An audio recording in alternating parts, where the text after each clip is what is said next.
नमस्कार दोस्तों, आज हम बात करने वाले हैं नेताजी सुभाष चंद्र बोस के बारे में। महान स्वतंत्रता सेनानियों में से एक नेताजी सुभाष चंद्र बोस की 125वीं जयंती 23 जनवरी यानी कि आज मनाई जा रही है। केंद्र सरकार ने इसे पूरे देश में पराक्रम दिवस के रूप में मनाने का फैसला किया है। नेताजी की जीवनी और कठोर त्याग आज के युवाओं के लिए बेहद ही प्रेरणादायक है। आज हम उन्हीं की जीवनी के बारे में चर्चा करेंगे कि उनका जीवन कैसा रहा, उनकी मृत्यु कैसे हुई और उन्होंने जीवन में क्या क्या काम किए हैं। तो चलिए शुरू करते हैं। नेताजी सुभाष चंद्र बोस एक उग्र राष्ट्रवादी नेता थे, जिनकी उद्दंड देशभक्ति ने उन्हें भारतीय इतिहास के सबसे महान स्वतंत्रता सेनानियों में से एक बना दिया। नेताजी एक क्रांतिकारी नेता थे और वो किसी भी कीमत पर अंग्रेजों से किसी भी तरह का कोई भी समझौता नहीं करना चाहते थे। उनका एकमात्र लक्ष्य था कि भारत को आज़ाद कराया जाए। अब हम बात करते हैं उनके जीवन काल के बारे में। नेताजी का जन्म 23 जनवरी 1897 को उड़ीसा के कटक शहर में हुआ था।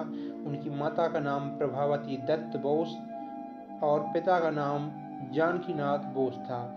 अपनी शुरुआती शिक्षा के बाद उन्होंने रेवेन्सॉ कॉलेजिएट स्कूल में दाखिला लिया। उसके बाद उन्होंने प्रेसिडेंसी कॉलेज कोलकाता में प्रवेश लिया, परंतु उनकी उग्रवादी राष्ट्रवादी गतिविधियों के कारण उन्हें वहां से निष्कासित कर दिया गया। अंग्रेजों की गुलामी की वजह से उन्होंने अपनी सिविल सेवा की नौकरी भी छोड़ दी थी। कॉलेज से निष्कासित होने के बाद इंजीनियरिंग की पढ़ाई के लिए कैम्ब्रिज विश्वविद्यालय चले गए। वर्ष 1919 में बोस भारतीय सिविल सेवा यानी कि ICS परीक्षा की तैयारी करने लंदन चले गए और वहां पर उनका चयन भी हो गया। हालांकि बोस ने सिविल सेवा से त्यागपत्र दे दिया, क्योंकि उनका मानना था कि वह अंग्रेजों के साथ कार्य नहीं कर सकती। नेताजी की शिक्षाओं पर विवेकानंद जी का बहुत ही गहरा प्रभाव है। सुभाष चंद्र बोस विवेकानंद की शिक्षाओं से अत्यधिक प्रभावित थे और उन्हें अपना आध्यात्मिक गुरु मानते थे, जबकि चित्तरंजन दास उनके राजनीतिक गुरु थे।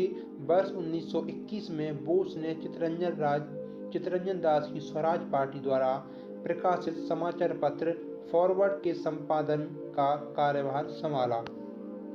1923 में नेताजी को अखिल भारतीय युवा कांग्रेस का अध्यक्ष और साथ ही बंगाल राज्य कांग्रेस का सचिव चुना गया। वर्ष 1925 में क्रांतिकारी आंदोलनों से संबंधित होने के कारण उन्हें मांडले कारागार भेज दिया गया, जहां वह तपेदिक की बीमारी से ग्रसित हो गए। नेताजी ने हमेशा ही अंग्रेजों के खिलाफ अपनी आवाज को बुलंद रखा। वर्ष 1930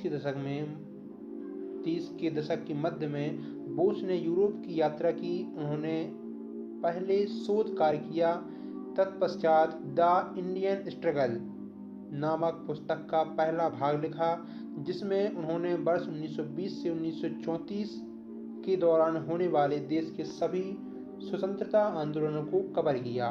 बोस ने वर्ष 1938 हरिपुरा में भारतीय राष्ट्रीय कांग्रेस का अध्यक्ष निर्वाचित होने के बाद राष्ट्रीय योजना आयोग का गठन किया।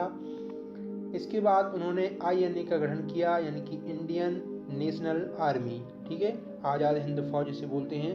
तो NIA का गठन पहली बार मोहन सिंह और जापानी मेजर इविची फुजिवारा के नेतृत्व में किया गया था तथा इसमें मलायन वर्तमान मलेशिया अभियान में सिंगापुर में जापान द्वारा कब्जा किए गए ब्रिटिश भारतीय सेना के युद्ध के भारतीय कैदियों को शामिल किया गया था। अंग्रेजों के खिलाफ लड़ने के लिए आज़ाद हिंद फौज का उन्होंने गठन किया। द्वितीय विश्व युद्ध के दौरान अंग्रेजों के खिलाफ लड़ने के लिए उन्होंने जापान के सहयोग से आज़ाद हिंद फौज का गठन किया था।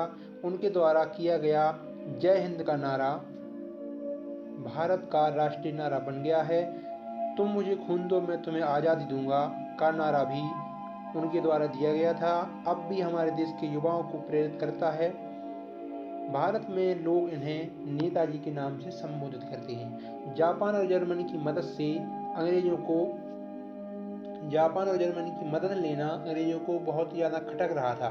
कुछ इतिहासकारों का मानना है कि जब नेताजी ने जापान और जर्मनी की मदद लेने की कोशिश की थी तो ब्रिटिश सरकार को यह बात खटकने लगी और गुप्तचरों को 1941 में उन्हें खत्म करने का आदेश दिया था अंग्रेजी सरकार ने।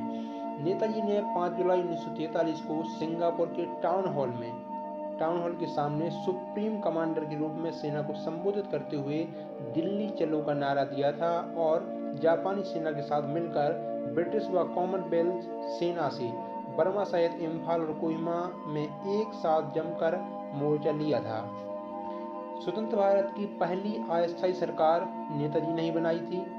21 अक्टूबर 1943 में सुभाष चंद्र बोस आज़ाद हिंद फौज के सर्वोच्च सेनापति थे और इस अधिकार से वे स्वतंत्र भारत की अस्थायी सरकार बनाई जिसमें जर्मनी, जापान, फिलीपींस, कोरिया, चीन, इटली, मांचुको और आयरलैंड सहित 11 देशों की सरकारों ने मान्यता भी दी थी। जापान ने अंडमान व निकोबार द्वीप इस अस्थायी सरकार को दिए थे। सुभाष उन द्वीपों पर गए और उनका नया नामकरण किया। ठीक है, तो ये हो गया उनका जिंदगी भर का सफर। अब हम बात कर लेते हैं उनकी और आगे की जीवनी के बारे में। 1944 को आज़ाद हिंद फौज ने अंग्रेजों पर 2 बार आक्रमण किया और कुछ भारतीय प्रदेशों को अंग्रेजों से मुक्त भी करा लिया। कोहिमा का युद्ध 4 अप्रैल 1944 से 22 जून 1944 तक लड़ा गया, जो कि एक भयंकर युद्ध था। इस युद्ध में जापानी सेना को पीछे हटना पड़ा और यही एक महत्वपूर्ण मोड़ सिद्ध हुआ। आज़ाद हिंद रेडियो पर महात्मा गांधी को राष्ट्रपिता कहा। आज़ाद हिंद रेडियो का आरंभ नेताजी ने ही किया था। 1942 में जर्मनी में किया गया था। इस रेडियो का उद्देश्य भारतीयों को अंग्रेजों से स्वतंत्रता प्राप्त करने हेतु संघर्ष के लिए प्रचार प्रसार करना था। इसी रेडियो के माध्यम से 6 जुलाई 1944 को महात्मा गांधी को राष्ट्रपिता के रूप में नेताजी ने संबोधित किया था। अब हम बात करते हैं नेताजी सुभाष चंद्र बोस की मृत्यु के बारे में। 18 अगस्त 1945 को जापान शासित फार्मोसा, जिसे अब ताइवान के नाम से जाना जाता है, में एक विमान दुर्घटना में उनकी मृत्यु हो गई थी। हालांकि नेताजी की मृत्यु अब भी विवादों में है। नेताजी की कुछ फाइलों की खोज अब भी चल रही है ताकि उनकी मृत्यु का असली कारण पता लगाया जा सके।